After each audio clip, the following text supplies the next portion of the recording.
شطور كمان.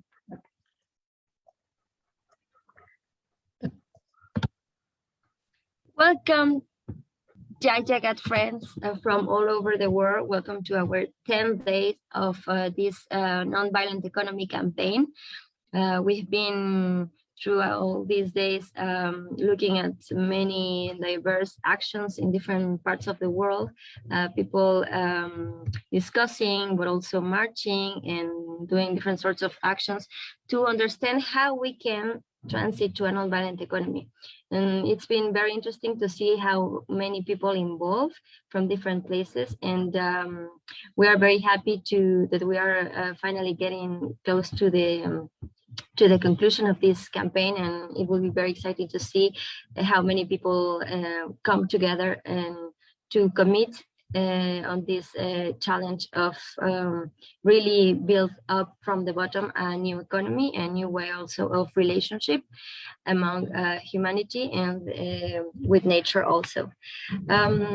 As every day, we will start with a short musical video clip, and then we will have some of the most important highlights of the day. And then we will discuss, and we are very glad to have a wonderful panel on migration and refugees. So stay with us, friends.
Thank you, Monica.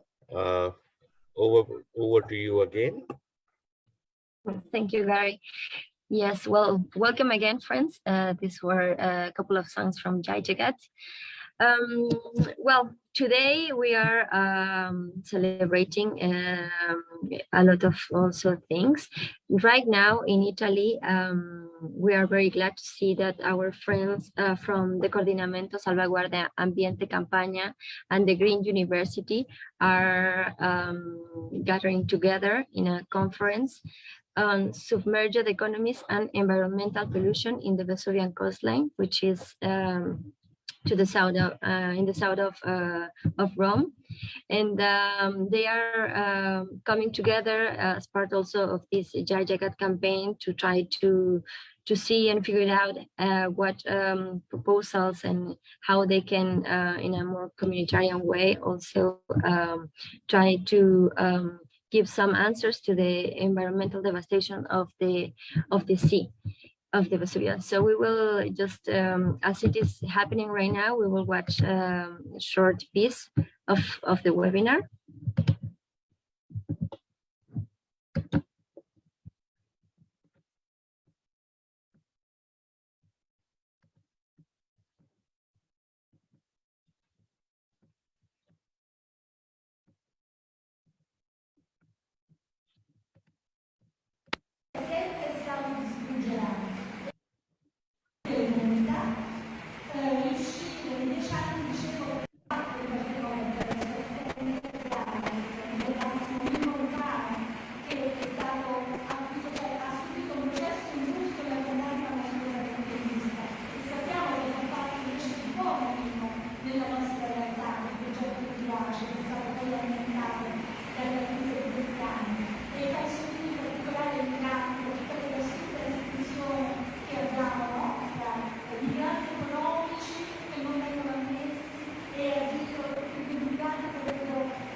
Well, there we had our Jagat friend from Italy, Valentina, who is also part of this organization and who was also organizing this conference. If remember that all this will be also streamed and posted on the Jagat Facebook page. If you want to watch it later, you can find it there. And also, as every day, we are very glad to see that our friends in India are still with a lot of energy and still walking and marching in so many districts of India, 100. On the 21st of September, these marches went start, and now on this 10th day we will also see and hear from Gary what are the news, what are the last updates from this yatras. Over to you, Gary. Thank you very much, Monica. Dear friends, as you know, today is the 10th day of the marches that are going on in India. So I'm going to share with you a small update of the marches. So today, on the 10th day of the marches, almost every foot march is near their culmination point, which is the ending point. These foot marches have been very symbolic in breaking through the walls of poverty, hunger, and unemployment, and many other social issues. In Kerala, a small group of people marched along the city to spread the message that they could overcome the current situation of COVID with harmony and peace. In In Dhamtari district of Chhattisgarh, which is in North India, around 500 people from 42 different villages gave written petitions about their problems to Shri P.V. Rajgopal.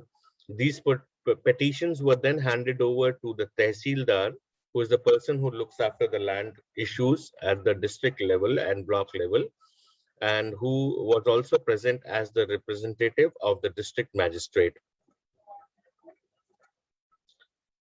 In Morena district of Madhya Pradesh, the march has been moving towards Jora. Jora is considered to be a place of peace pilgrimage, as many dacoits surrendered their weapons in front of Gandhiji's pictures in 1970s. The culmination of one of the foot marches at this place will be symbolic for peace.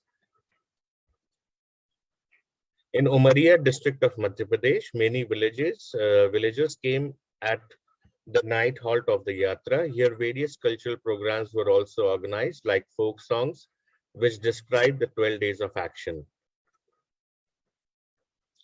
In Dindori district of the marches were seen crossing dense forest, and even their spirits were high as they believed that there should be no more walls that divide between humans and villages. Many women came forward in solidarity with the various marches. Some of them helped in spreading the message of peace, non-violence, and some shared from the little grain that they had. Overall, these foot marches have been successful in phasing through various social constructs which have been dividing people, to spread the message of no more walls and no more discrimination between humans. As you see on the screen, this is a photograph from the march in Telangana state of India, which is in the South India. This is a photograph from Madhya Pradesh. This is where women have been contributing the grains, whatever they have, for the marches. So that was the update of the marches in India. Monica, handing it over back to you. Thank you very much, Gary. Good to see that also they are trying to share some messages on our daily themes. And today we're talking about refugees and migrants, this very important and urgent problem in the world. And we also thank all our friends from India that are trying to also keep us updating with all these pictures and all the information we are receiving. And we are also looking forward to see where this goes on 2nd of October, where all the marches will come together. Thank you very much, Gary. Then moving to North America, the Mahatma Gandhi Canadian Foundation for World Peace also has organized a North American Relay Fast from the 21st of September. And as every day, we have seen many people taking up a fast in solidarity of different issues and different messages for peace and justice. And yesterday, Jim Gournett, who works with community organizations as a consultant and as an inner city pastoral ministries pastoral associate. He has been also a school teacher in Alberta and Afghanistan, and director of social profit organizations such as Edmonton Mennonite Center of Newcomers and Bissell Center, and founding executive director of the University of Alberta. And he was the one who took the fast yesterday, and we would love to hear a small interview with the Riva Yoshi, who also is the one who has organized this relay fast. And we will hear directly from them what is Jim's message for peace.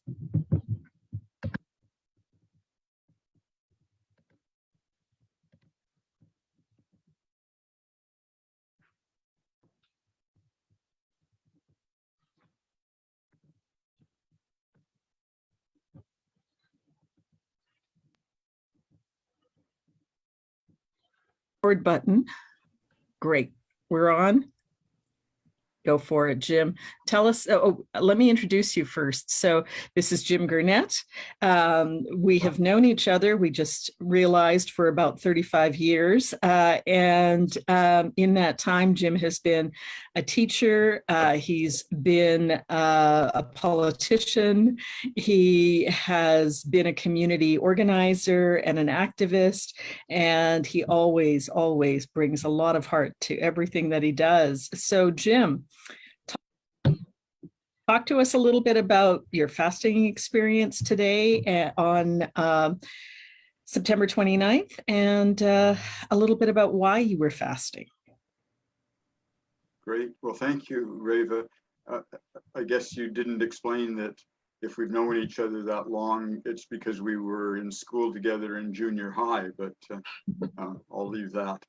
But yeah, I've been really appreciating the chance to fast today.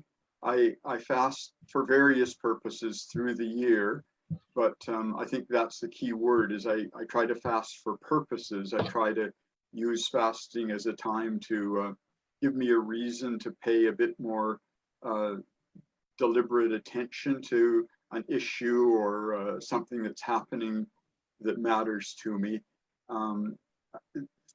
Physically, it's a good experience. I enjoy that, but mostly it's a time that reminds me to be more reflective, to kind of get out of the rut of the day-to-day demands, and over the course of the day to focus a bit more and pause and meditate a bit more on something that matters to me.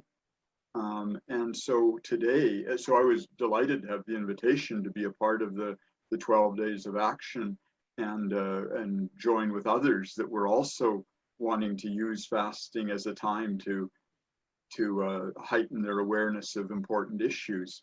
I was really torn when I saw that the overall theme for September 29 was water, which I know is a hugely important issue.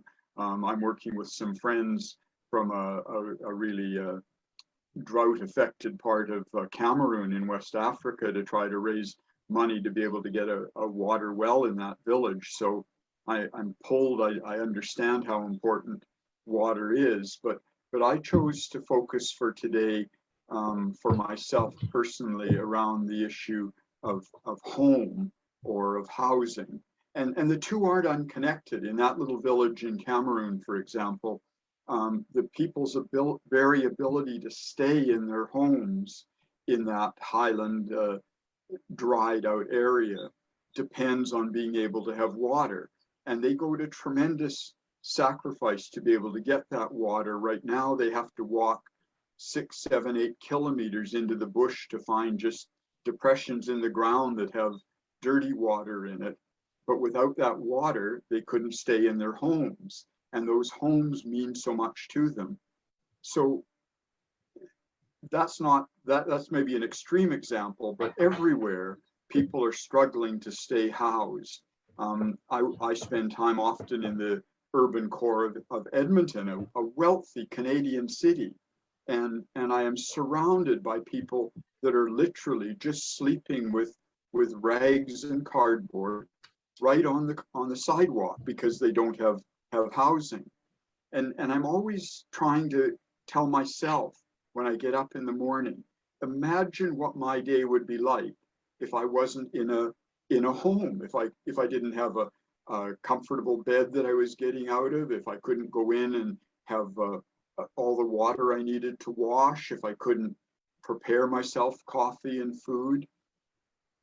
All the multitude of little tiny ways our lives are hurt by not having a secure, appropriate place to call home. The very etymology of the word home that we use in English literally means a place to lie down, a place where you can feel secure, to let all your defenses down. You can be yourself. You can just take it all off and take it easy. And to imagine that in Canada, in an average year, there's hundreds of thousands of people that don't have that opportunity, and worldwide there's tens of millions. So that's the focus of my day, is to remind myself there is a human right to housing, and it's only when you have adequate housing that you can build a home, and it's only when you have a real home that you can build so many of the other things that make an adequate, a comfortable, a life where you can pursue the things that really matter to you. So physically, of course, but mentally, spiritually, relationally, home is absolutely at the core of what it means to be human. And I'm using my fasting today to recommit to say, we have to all figure out how we can end this catastrophe of people who are dying because they don't have home. So I think that's really the heart of what today is meaning to me, Reva. That is so fantastic. Thank you so much, Jim. Well, thank you very much, Jim and Riva.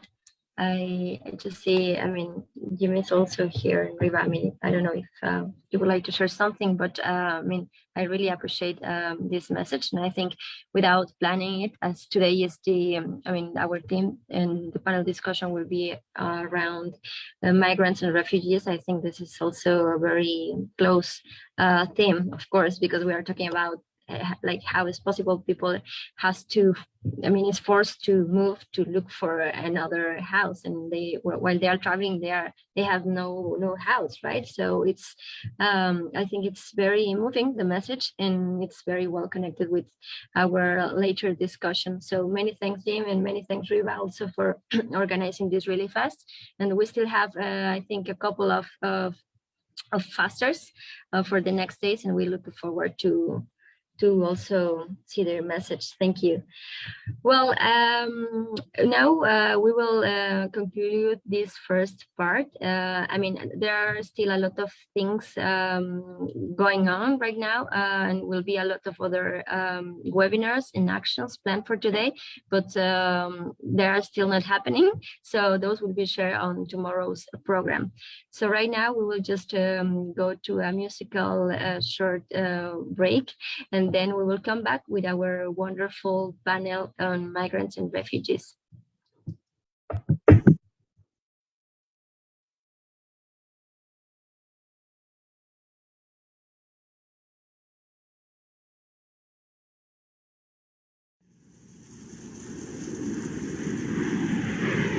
Can you see strength in my eyes?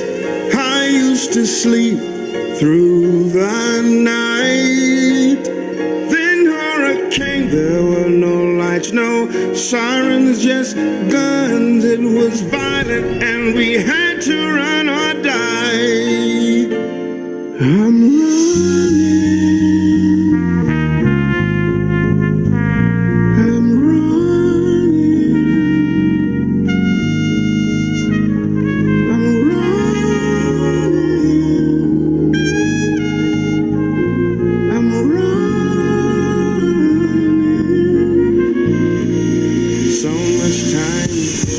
Wasted 17 years inside a fence. I ran from the war, homeless, no school, no future. I'm a ghost, but not finished. I will run. Say, oh, are we all alone? Say no.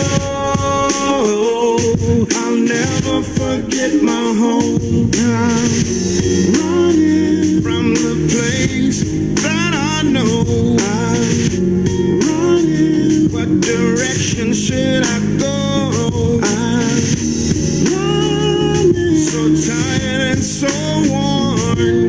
I won't stop until I'm safe and strong.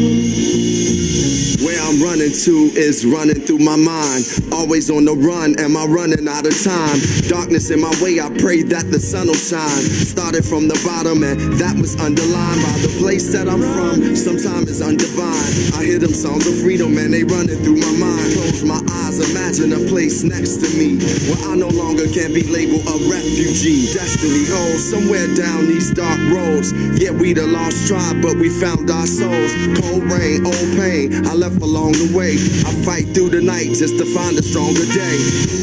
Running from the place that I know. I'm running. What direction should I go? I'm running. So tired and so worn. I won't stop until I'm safe and strong. Say you had to flee the place you love. Say tough as nails when things got rough. Say many fathers told their sons and daughters, don't stop running till you're home. Say oh, refugee song. Say oh, refugee song. Say oh, refugee song. Say oh, refugee song. Say oh, refugee song. Say oh, refugee song. Say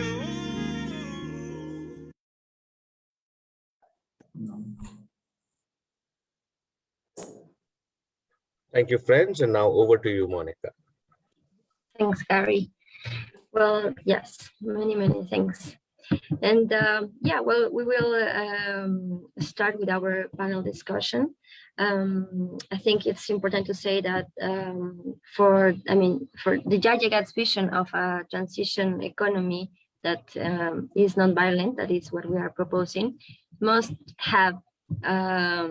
consider the reduction of forced migration, and that's one of the areas we are trying to work with. I think in the last 9 days of action, we have seen and we have discussed a lot of in terms of ecological devastation, the lack of access to land, water, food, and basic resources for living. But a parallel process that is also very related with this is the violence that millions of people are facing on these margins of inequal and extractivist economy that we have discussed. And related with that, hundreds of thousands of people are forced to migrate every year, and day by day, and either because they are running out of the war or violent conflicts in their countries, or just because they are trying to get a livelihood, in other places. And it's very important also, I think, to say that in that process, which is all, of course, diverse, depending on the different contexts, but also there is like another layer of violence, because a lot of people cannot make it, and for example, here in Latin America, we've seen how many people are killed, how many people is disappeared, or just co-opted by criminal groups also. So it's a very complex, I think, subject and problem that we need to discuss. And I'm very happy to have here with us a very great panelist who will share their reflection on this. Of course, we are talking about people who have worked on this and for so many years, and also we have some testimony of some people who has migrated. And yes, I mean, I'm very pleased with all of you for being here. And let me first introduce Rodrigo del Pozo from Burgos, Spain, who is coordinator of the platform Desde Abajo, Jagat, Spain, which is from the bottom. And he's also a member of the Burgos platform with the refugees, from which they have been developing actions to denounce and raise awareness about the plight of migrants and organizing nonviolent actions, such as the Circles of Silence, which are monthly street rallies, and the campaign The War Starts Here, Stop It Here, focused on the manufacture and sale of weapons to Saudi Arabia and that are used on civilians in Yemen. He also currently works at the Caritas Homeless Shelter, where he helps migrants who are unable to work or access housing. So many thanks, Rodrigo, for being here, and over to you. Thank you very much. In Spain, migration is one of the key issues when we talk about social issues, from the point of view of labor problems, housing problems, social problems. First to say is that from the bottom, Jagat, Spain, one of the members of the platform from the very beginning was precisely the Street Vendor Union, which is an experience of migrants, mainly from Senegal, that have self-organized themselves to protect their rights, because they are selling in streets and they are under a lot of pressure of police and other people. So we are very, very happy that they are part of Jagat from the very beginning. Another important part of Jagat, Spain, is the union of domestic workers, which are mainly women from Latin America, also from Africa, that also have organized themselves to help each other, because the labor rights are under the expected rights. And we have developed several actions in Spain around migration issues in this sense of trying to get recognized the labor rights, and also to fight against the laws, the unfair European and Spanish laws against migrants that are causing a lot of death in the way. One last thing I wanted to say, maybe two things. One is when we, the rich people, think about migrations, we also usually think in poor people coming to our homes. But facts, you may all know that most part of migrations happen inside impoverished countries. So it's only a small part of the problem that we see in the enriched countries, because the poor are moving inside Africa, inside Latin America, and they are the greatest hosts of other people coming from other countries.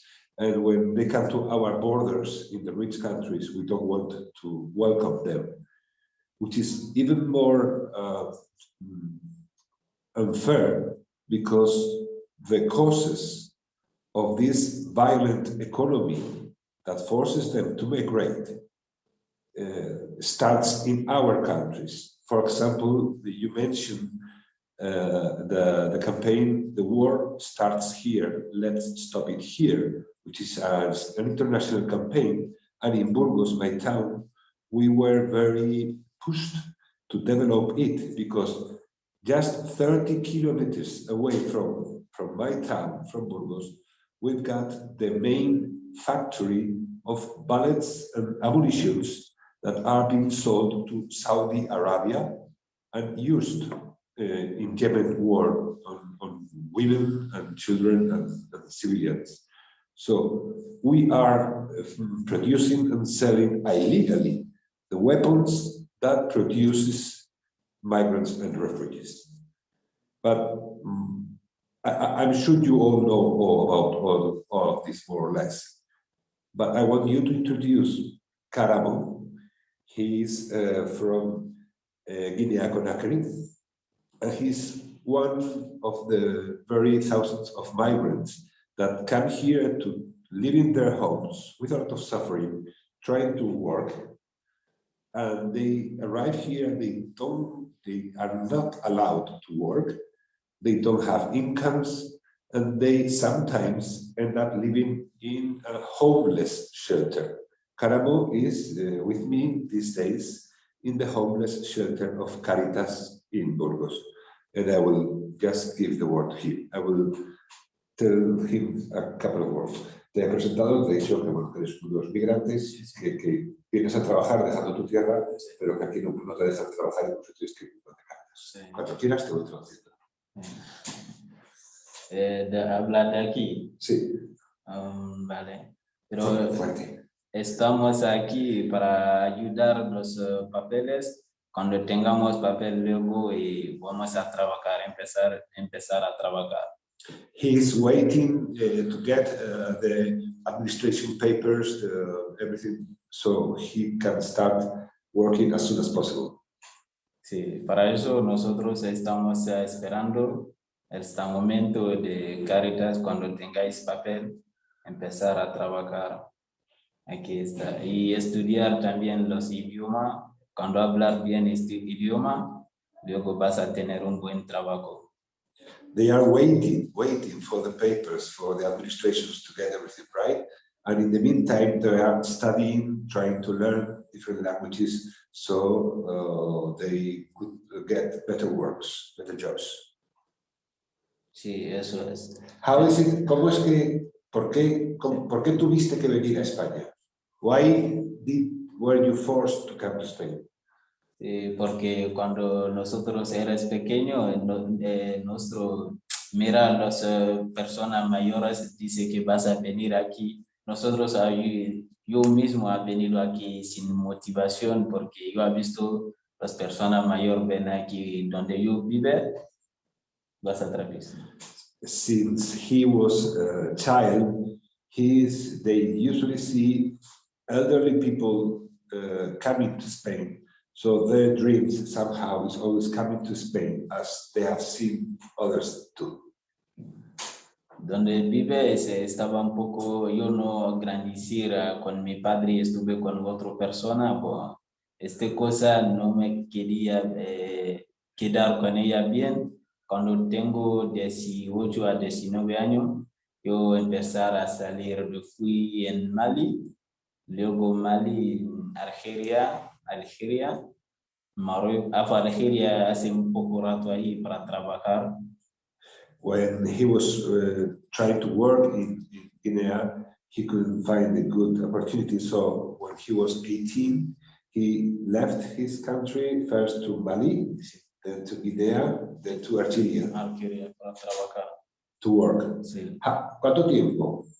Bon, Desde que saliste hasta que llegaste a España. Hasta que llegaste a España, poco más o menos 2 años. It was 2 years since he left his country up to he arrived to Spain. Sí. Cuando llega en Algeria, tiene que trabajar un poco para ganar el dinero de pasar entre Algeria y Marruecos. Entre Algeria y Marruecos es muy difícil. Tiene que hacer bravo y fuerte, si no, no puede entrar. When he was in Algeria, he had to find work for a long time to get money to be able to pass from Algeria to Morocco, because it's a very difficult point in the journey.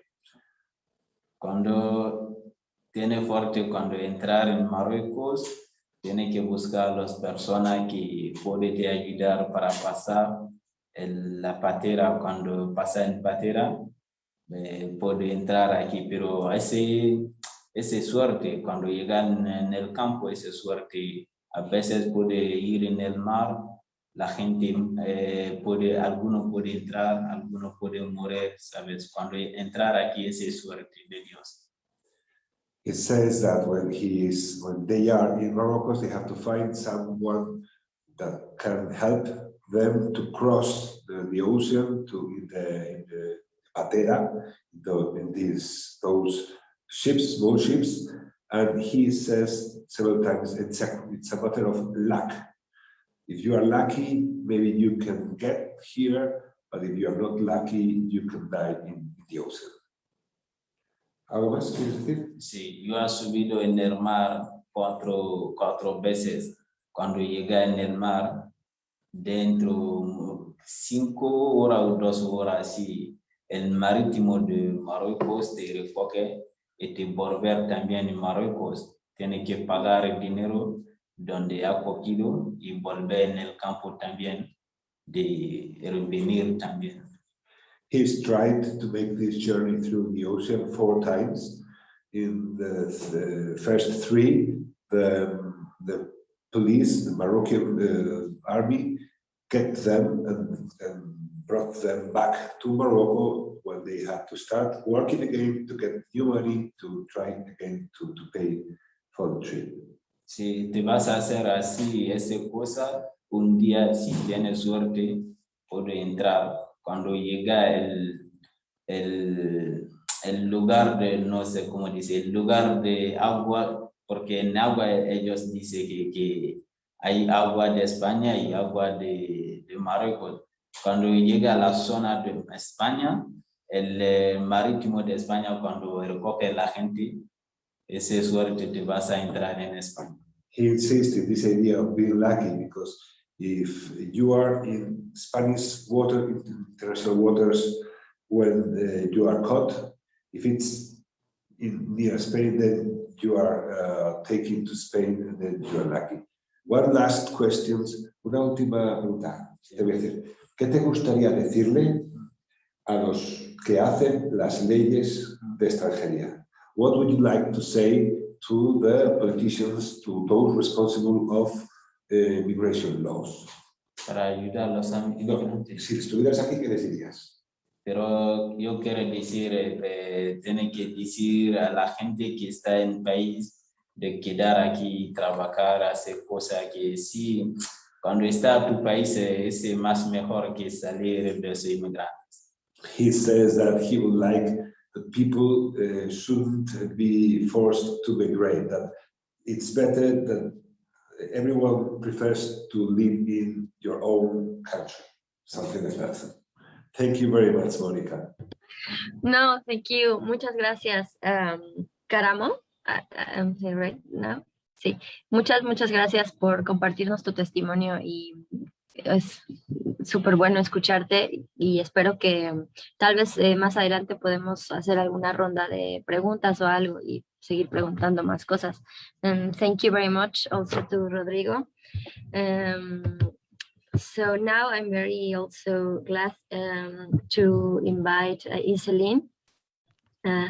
She is one of the are you there? Yeah, she's one of the global peace marchers of the Jagat 2020 Global March, and she also has a lot of experience as a volunteer in different shelters of refugees in the border of France and Italy. She has worked on the Tous Migrants refugee, also the refugee solidarity, and ANAFE. So welcome, Iselin, and we'll be glad to hear also from your experience and how it is related with everything that our Caramo friend has shared. Welcome, Iselin. Thank you very much, and thank you, Camaro. I am very happy you are here with us together because we're talking about migrants, but I am happy you are here and represent them. So thank you so much to be here today. Yes, I will talk about the situation after you cross to Spain. But a lot of people come from Italy and come to France. And so I will speak about the border between France and Italy. So I was volunteer in Briançon, at 10 kilometers of the border, and it's a mountain region where in winter it's very, very cold and a lot of snow, and even it can be very cold during the summer. So it's a particular region, and but people have always been crossing this border. But what happened in 2017, a lot of migrants tried to come to France and pass the border. And before, people at home were receiving people, it was like in houses. But in this time, it was so many people that people decided to look for a place to welcome all the persons coming. And it's like this that the Refuge Solidaire, that it means Refuge Solidarity, open its door. It has not been easy, some pressure to the mayor to have the place, but they receive a place to welcome people. So it is an emergency place for bed, for food, for health care, to help also people, not with money, but to help them to organize a trip to continue. So before, it was at the beginning, it was a lot of people from West African that were coming, man alone, and but very recently it has changed. It's they're still coming, but also a lot of North African young people, and also Irani and Afghan families. So they are coming sometimes a 3 generation with a very, very young baby. I have seen babies of 20 days. And also minors from Afghanistan that left their home when they were 13, 14 to get out to escape from the Taliban.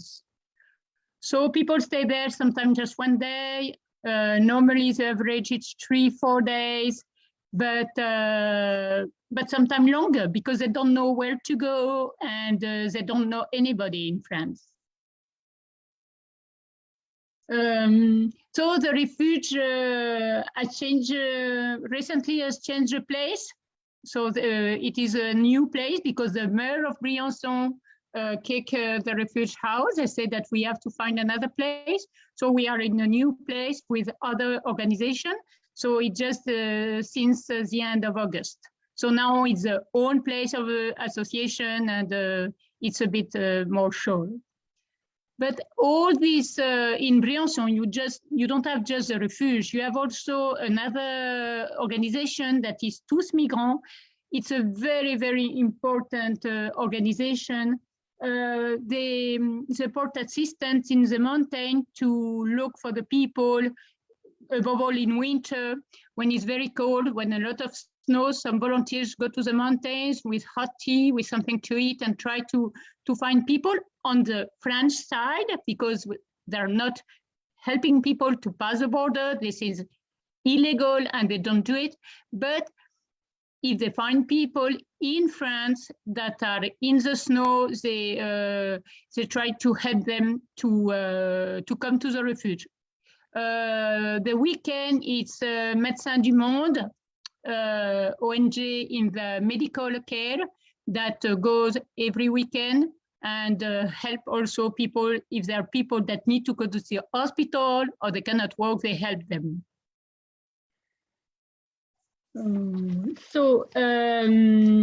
Tous Migrants and like other organizations, they are all working in a non-violent way.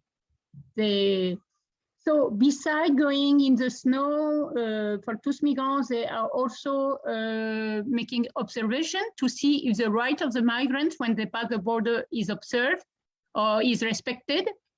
A big work of observation, also to denounce the police violences, because there's some violences for the part of the police. And also the police sometimes don't respect the rights of the migrants at the police station. They will keep them all the night when they shouldn't be, they should be only a few hours, or they don't give them a translator. So they make sign people papers that that people don't understand without translator, that is completely illegal. So Tous Migrants try to denounce all this. They are also struggling against the legal proceeding for the volunteer, because the volunteer can be judged. And so the main, it is the main. And we have to say that in winter, it's very, very hard, because some people have their hand or feet frozen. We had cases of amputation, and sometimes it's very rare, but some people disappear. We have to look, we ask the police to look for them. So really the situation is very hard at the border. And last winter, a lot of police, military, that it's harder than, and so the migrants take more risk to pass the border. So they're really in danger. I want to speak about another organization that is ANAFE. ANAFE is it's a national association of assistance of the borders for the migrants at the borders, and they are acting for the migrant rights. And if they are observing the waiting zone, what is happening, if the rights of the people are respected, because you have to know that sometimes at the police station, for example, a minor says minor, but we will push him back to Italy. That it's illegal. A minor, if he asks asylum, has to come. I mean, no point. And everybody that asks asylum in France have the right to enter. So at the border, this right is not always respected.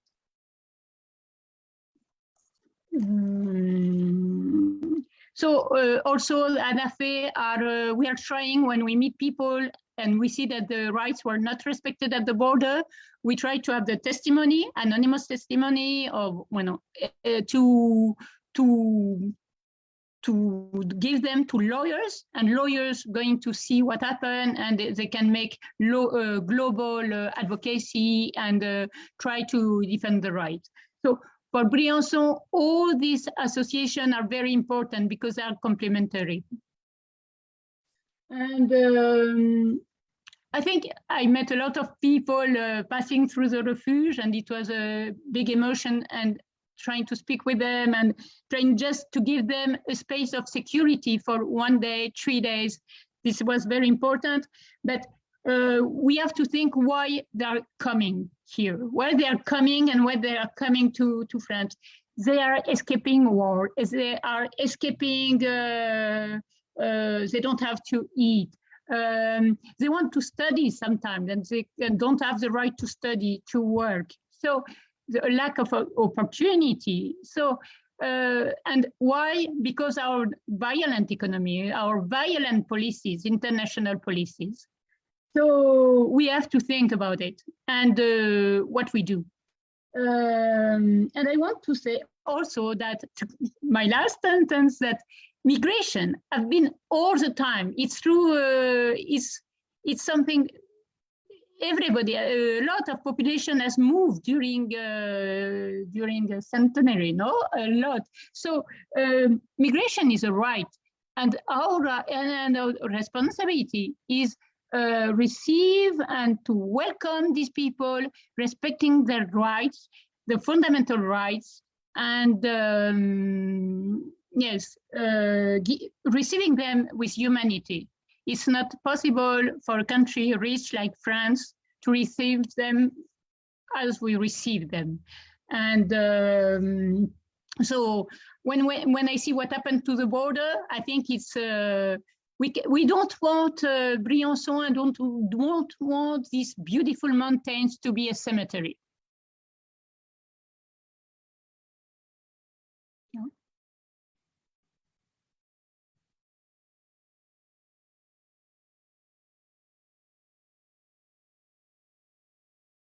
Right. Thank you very much, Celine, for all this that you're sharing with us also. I mean, again, I think we can after we heard from also Lupita and Hugo from the US-Mexican border, we can have we can exchange some questions maybe and final comments, because I mean, there are a lot of things that we can discuss and go deep into. Thank you very much, Iselin. Let me welcome Guadalupe Duarte. Are you here with us, Lupita? ¿Estás ahí? Sí, aquí estamos. Yeah, sí, perfecto. Well, Guadalupe Duarte Espinosa, she's part of the Ora War Mandala Outreach Program in Mexico of the Gujarat Vidyapith University, founded in 1920 by Mahatma Gandhi in India. And she's also part of Sowing Territories of Peace, which is a project in the region Tijuana, San Diego, Mexicali, Calexico, in the border of US-Mexico. Welcome, Lupita, bienvenida. Many thanks for being here. And also, she's with Hugo Castro, right? He is representative of the Coalition of Shelters and Pro-Migrant Organizations of the project Sowing Territories of Peace also, and they both will share with us how is the context and the situation in that border, in Mexico-US border, and what is the work they are doing. If you want, Lupita, pueden, si quieren, hablarlo en español, y maybe Rodrigo, si estás ahí, nos ayudas también con la traducción. Venga, lo intento. Te lo agradezco.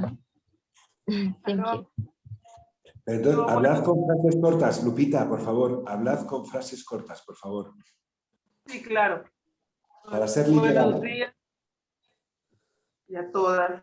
Sí, nosotros aquí hace 2 años, en 2019, iniciamos con una asamblea de pueblos, barrios, comunidades de la región Tijuana-San Diego, Mexicali, Calexico, y pues después se derivó a otra asamblea también, fueron 2 asambleas en 2019, y íbamos por la tercera asamblea y con la pandemia empezamos a hacer reuniones en Zoom. Okay, y todo encaminado a la cultura de paz y no violencia. Y si quieres, hasta ahí, varias, Lupita. Lupita. Sí, está bien. Okay, she's saying that 2 years ago they started having several assemblies of organizations and villages in the area they are living. This work was somehow stopped because of the pandemic. Go, sigue. Fueron varias organizaciones de promigrantes principalmente, y universidades, colectivos, y sobre todo, fundamentalmente, la visión de los pueblos originarios aquí en México, tanto yaquis como aquí en la zona de Baja California. These organizations taking part in these meetings were mainly pro-migrant organizations, also some university groups, and mainly indigenous groups of the 2 kind of indigenous groups in the area. Y después se generó, debido a todos los problemas, sobre todo básicos de alimentación en los albergues con los grupos pro-migrantes, de ahí mismo de los compañeros surgió la propuesta, y de ahí nació Sembrando Territorios de Paz, donde se tiene que trabajar entre todos para construir y grupos. Empezamos con grupos de alimentación, si quiere traducir, y ahorita los describo. Okay, she's telling that it was mainly because of the difficulties added by the pandemic to the migrant situations, need of food and other basic needs, that they decided to organize between these groups in this project of seeding territories of peace, something like this could be translated, in which they are trying to give support to face all these materials difficulties and problems. surgieron los grupos de alimentación, de salud, vivienda, autonomía energética, educación, acceso a créditos comunitarios, comunicación, que es arte, cultura, ciencia y espiritualidad, y movimiento. They've got several groups of commissions on food, health, communications, and culture, livelihood, household, and something else I have lost, sorry. Autonomía energética. Autonomía energética. Yes, energetic self-management or something like that. Arte, cultura. Arts, culture. Y de espiritualidad. And spirituality also. Movimiento. Voy a pasar la voz a mi compañero Hugo en su participación. Thank you. Yes, welcome. Hugo, bienvenido. Yes, we have been working with migrant victims of forced migration since year 2003. We started working at the border, and we have the situation here at this region at Baja California that we have several waves of forced migration. The main forced migration is Mexicans, Central Americans thrown away after deportation, thrown to the border, and millions of them have stuck at the border because they want to be as close as possible to their families in the United States. The other waves of migration of Central Americans, Haitians, and the inhumane immigration laws that apply in my country. I was born in Salinas, California, so in my country, make it harder, and the punishment is cruel to migrants who have been devastated by the psycho-emotional impact of family being torn apart, the cultural impact, because many of them were raised in the United States, and here in Mexico is another culture, and mainly also the economic impact of not being able to find a job. Many of our sisters and brothers in deportation go through severe trauma, and many of them are oppressed by the police at border towns such as Tijuana and also Mexicali. And because of that, we have been working together, creating like clusters of humanitarian aid with the different shelters of the region in Tijuana, in Rosarito, in Mexicali, as a way to decrease the injustice, the violence that our sisters and brothers are going through, and racism, a xenophobic area, and the xenophobic environment that have been transmitted from the United States to the border and to Mexico with policies that with agreements that have started to refugees, deported community, and even displaced Mexicans that are running away from the war against drugs and the collateral damage about all this increase of deaths and violence for families here in Mexico has make it more difficult for human beings that are running away from death and economic violence to keep them alive here at the border. But for years, working with the shelters, and thanks to Gandhi University, thanks to Jagat movement, and working ceding territories of land. We have been able to interact with the organizations that have been in the shelters, that have been working together with trying to save the refugee and the migrant community and the deported community to make a better creating synergy, working together, because we are trying to create awareness that we are helping victims of forced migration that in a way are being criminalized here also in Mexico with the National Guard. They have been arrested.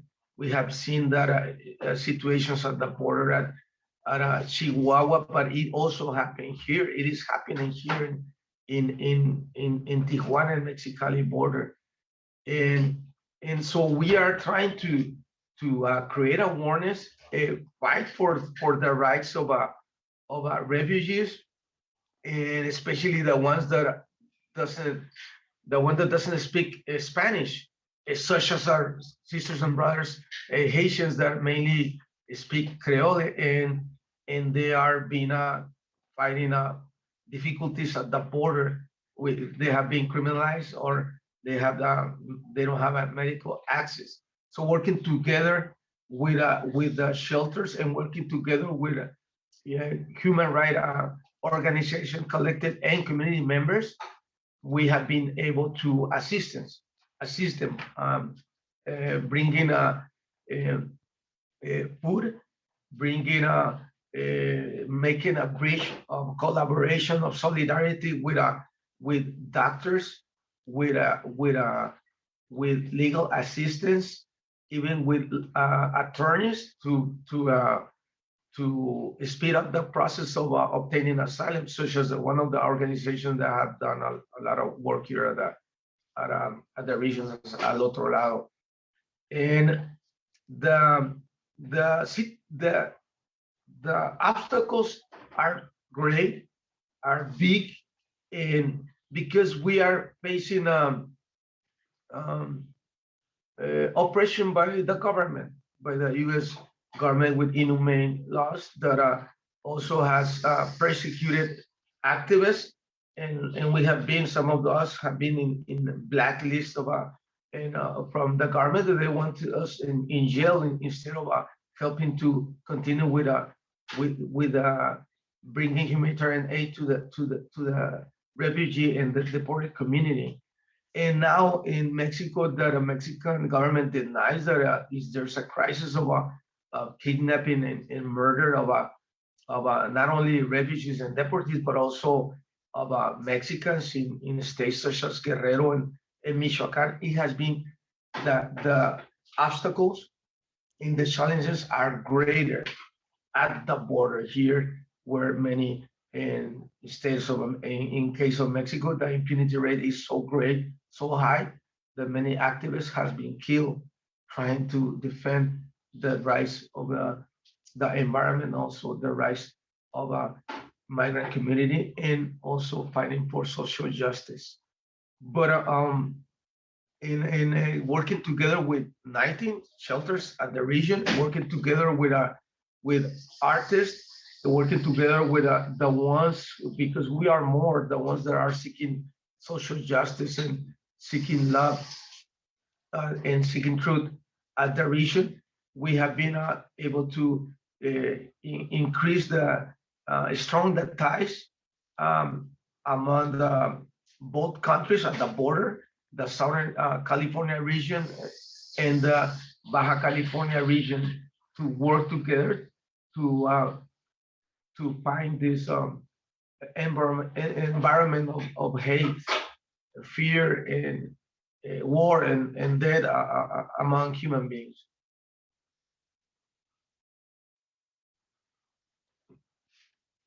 I would like to, if I have more time, to talk about the actions, or I'm gonna give the chance to Guadalupe Duarte to continue.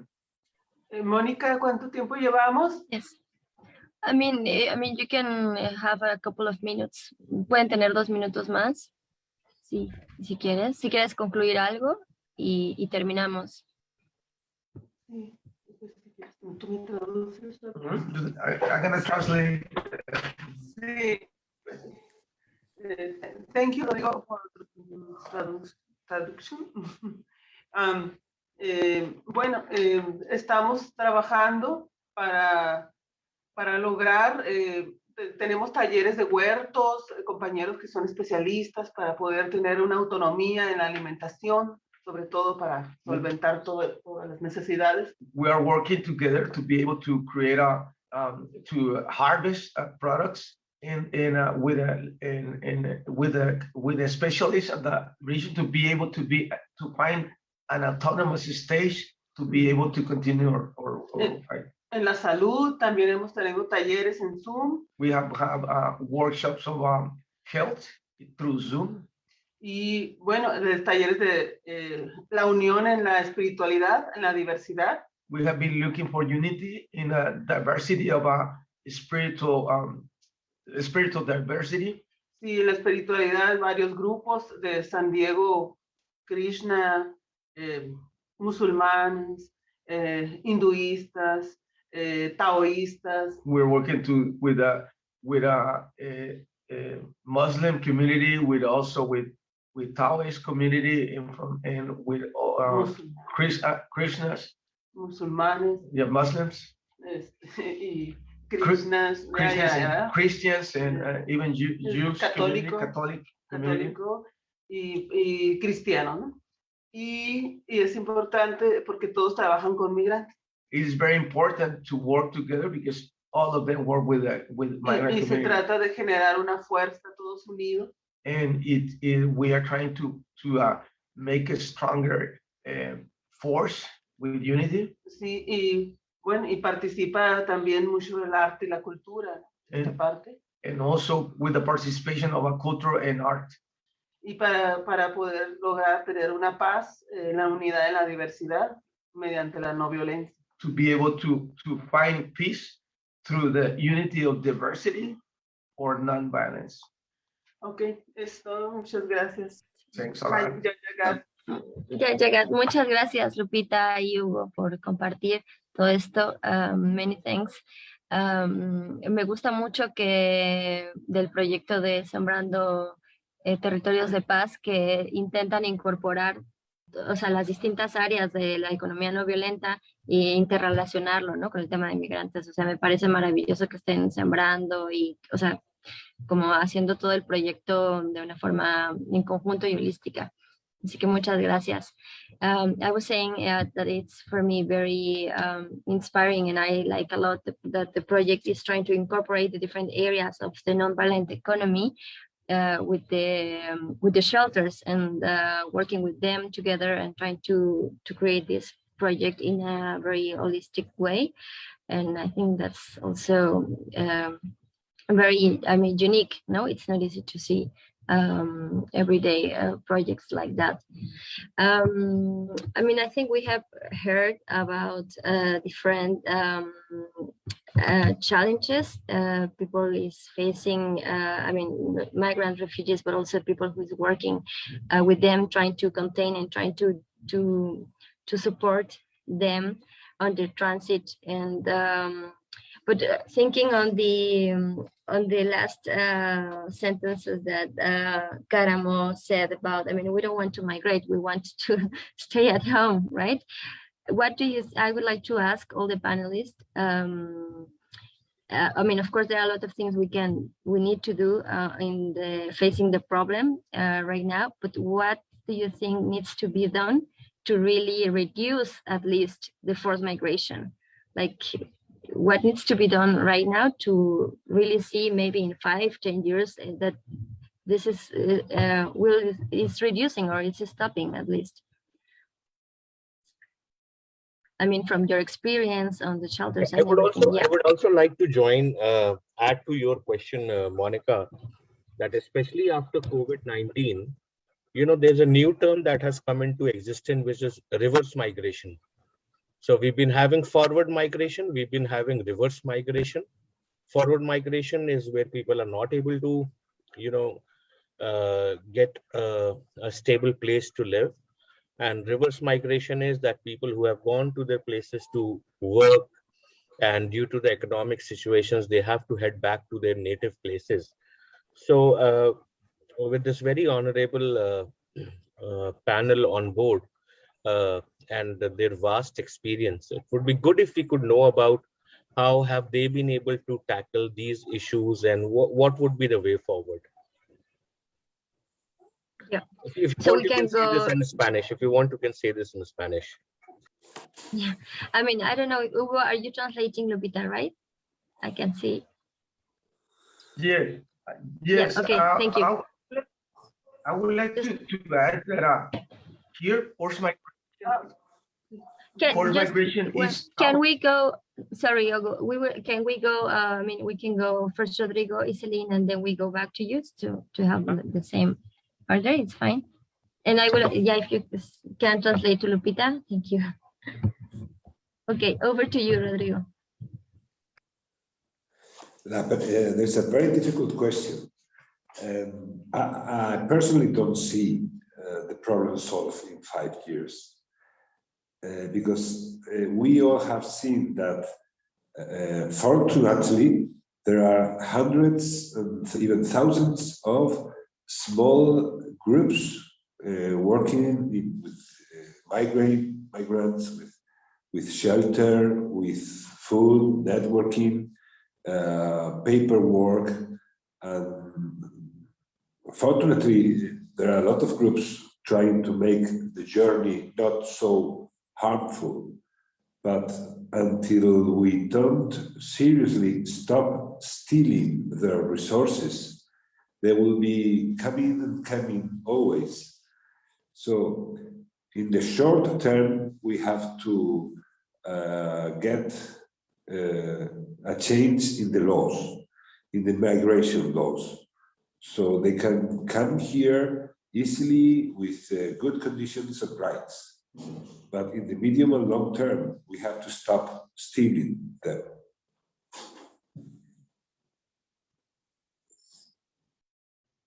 Right, thank you. I mean, a change of economy. We need to change our, that's the thing.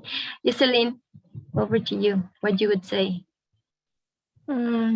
Yes, unfortunately, I am not very optimistic. And because it's a really international economy and international politics that we have to change. So this is, yeah, very difficult, but I think it's really to see that we have to feel that we are all part of the same world, instead of saying I belong to my land or I belong to my place. No, we are all belonging to the world and the universe, and to have other our government should well, I speak for France, but and Europe should change their politic with the other country. We have a lot of young Moroccans coming to France, and why they are coming? They tell us we don't have any opportunity in our country. We cannot work, we cannot study. What are doing our government? So in these countries, because we have relation, economic relation, social relation, cooperation. But why this doesn't make fruit? No. So I think we have to pressure our government to have another vision, no? And but how? This is a point, and I think it's very important to share moments like that to see how we can be stronger, no? That it's not some little groups that are pressuring, but more and more people pressure and get all the organizations get along together to be stronger, for the politics, should change. But I think it's emergency. It's every day. It's today, now. What happened? It's our door, and not only in our borders, but also in the place where we live. All these people, their rights, they're not considered. There's some rights, but in the constitution, so it's not to make new law, it's just to respect the right that is existing now. So yes, let's respect the rights and welcome the people coming. And first we have to give them security, food, shelter, the basic need. It's not a solution for long term, but I think we have to think short term and long term. But it's what I think. Yes, of course. Thank you, Iselin. Over to you, Lupita and Hugo.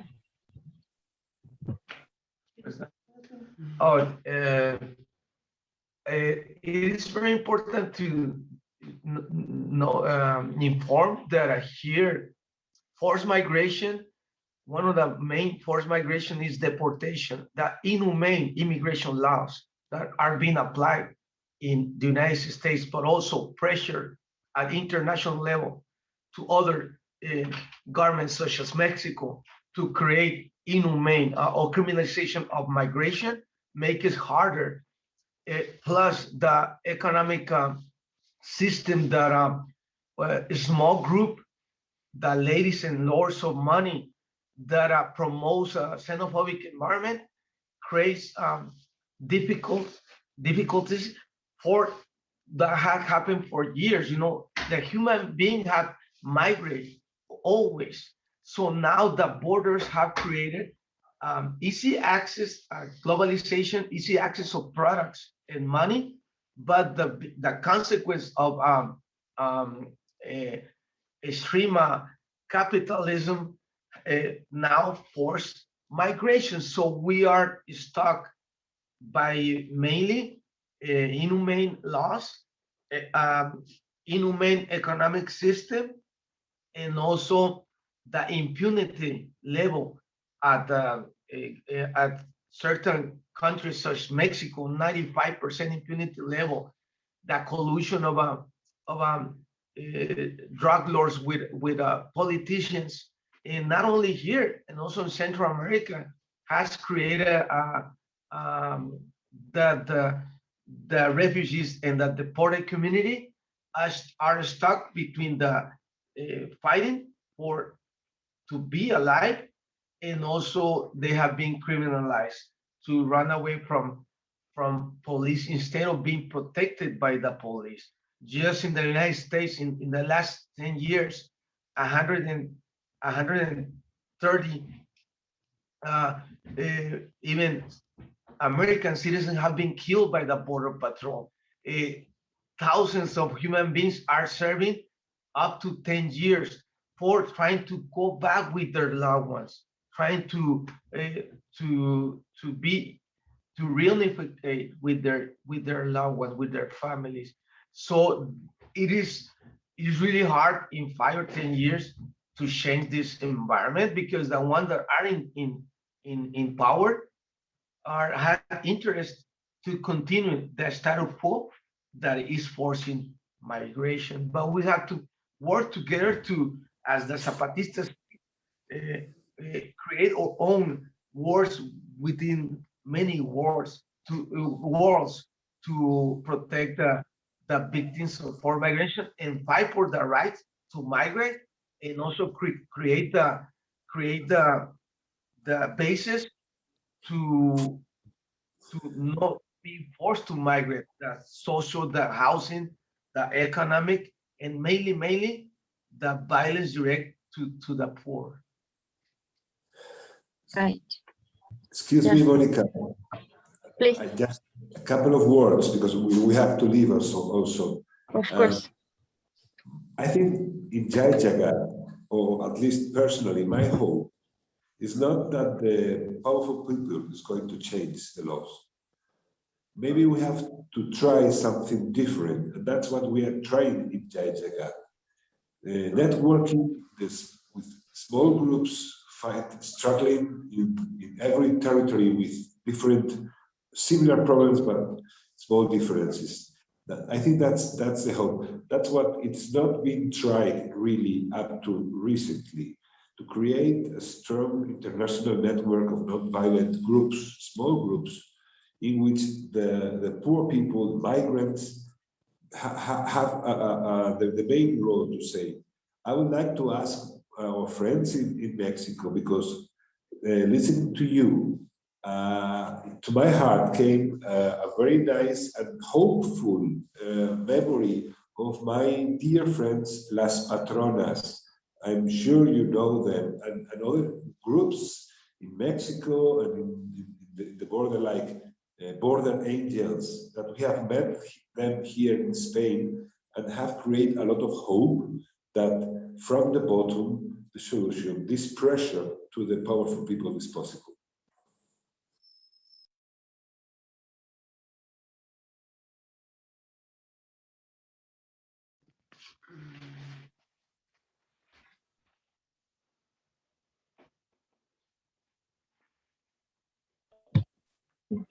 ¿Conocen a las patronas, Lupita, Hugo?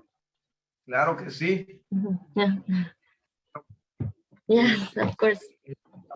Patronas, we have been working together through years with Alejandro Solalinde, that is a great ally and friend, all the way from Talisman, Chiapas, all the way to Washington, D.C. We have created networking through years. We went, for instance, 8.5 years ago, we went all the way from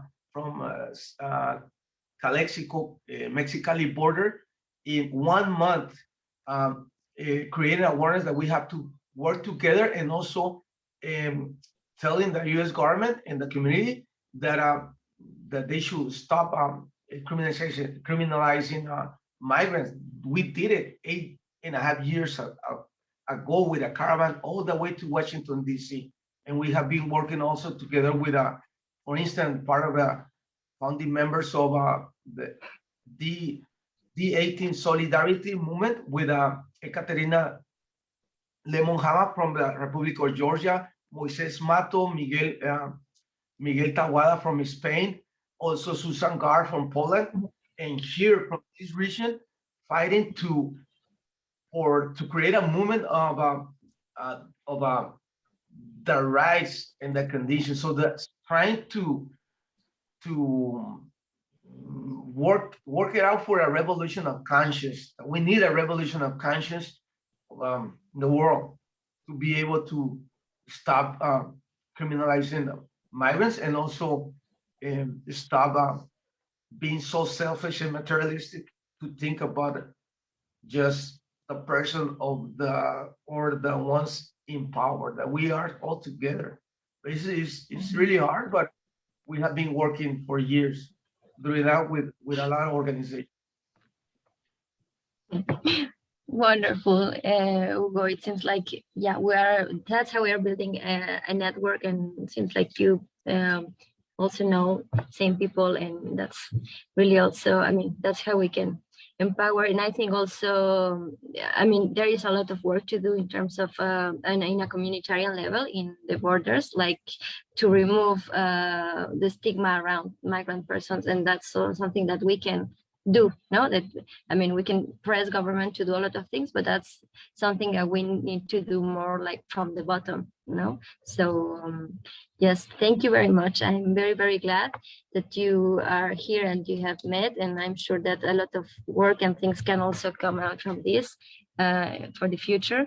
And really thank you, Rodrigo, Caramo, Isaline, Lupita, Hugo. Thank you very much for this, and also thank you very much to our Jagat friends who are watching this also every day. Just small reminder, tomorrow is 1st of October. We are very close to finish this 12 days campaign, and tomorrow we will talk about nonviolent economy. We will try to bring together all these different themes around this bigger theme, which is nonviolent economy. And as we have talked earlier, I mean, everything it's related to that. We need to transit to another way of economy if we want deeper changes and radical and revolutionary transformations, right? So that's what we will be discussing tomorrow. And we hope also you can also follow us and watch us tomorrow at the same time in the same channel. Thank you very much, friends, and Jai Jagat to everyone. Jai Jagat. Thank you. Jai Jagat. Gracias. Hola, Rubén. Ruben, do you know Moises Mato? Moises Mato is a very, very, very close friend of mine. He's in fact my theater teacher. Teatro sin papeles. We Hey, do also. Grande. Adiós. Bueno, os dejamos. Chao. Adiós.